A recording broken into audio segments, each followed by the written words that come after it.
বাংলা চলচ্চিত্রের যুবরাজ চিত্রনায়ক সালমান শাহ ১৯৯৩ সালে কেয়ামত থেকে কেয়ামত সিনেমা দিয়ে যাত্রা শুরু করেছিলেন চলচ্চিত্র জগতে। অনেক অল্প সময়ের মধ্যে বাংলা চলচ্চিত্রকে দিয়েছেন অনেক কিছু। ১৯৯৬ সালের ৬ সেপ্টেম্বর অকালে মৃত্যুবরণ করেন তিনি। মৃত্যুর ১.৫ যুগ পর এই প্রথম এত বড় আয়োজনের মধ্য দিয়ে স্মরণ করা হলো সালমান শাহকে। বিস্তারিত থাকছে প্রতিবেদনে।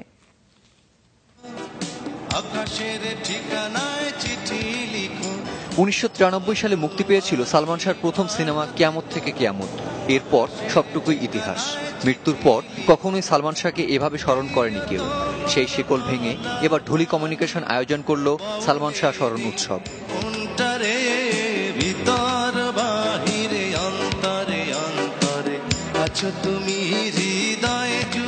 সালমান শাহ অভিনীত ৬টি সিনেমা প্রদর্শিত হবে এই উৎসবে। প্রথম দিনে প্রদর্শিত হলো কেয়ামত থেকে কেয়ামত। কয়েকটি পর্বে সাজানো হয়েছিল সালমান শাহ স্মরণ উৎসবের প্রথম দিনটি।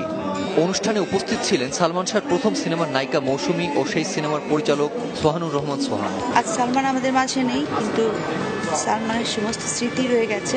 এই বাংলাদেশের মানুষ সালমানকে ভুলেনি, ভুলবে না। সালমানের শূন্যস্থান আসলে কখনোই পূরণ হবে না, কারণ সে হচ্ছে মহানায়ক। একজন শিল্পী খুব সহজে তৈরি হয় না বা আসে না, চলে যায় যখন সে তার অনেক কিছু ফেলে যায়, নিয়ে যেতে পারে না। তো সেটা নিয়ে আমরা বেঁচে থাকতে পারি অন্তত এতটুকু আয়োজনই অনেক বড় কিছু। আজকেও 18 বছর পরেও সবাই তাকে যেভাবে মনে করছে এবং যেভাবে তাকে নিয়ে যে অনুষ্ঠানগুলো হচ্ছে, তাতে করে আমি সত্যি সবার প্রতি কৃতজ্ঞ। আয়োজনের শুরুতেই প্রদর্শিত হয় সালমান শাহকে নিয়ে নির্মিত একটি ভিডিও চিত্র। পছন্দের নায়ককে পর্দায় দেখে ফেটে পড়েন ভক্তরা।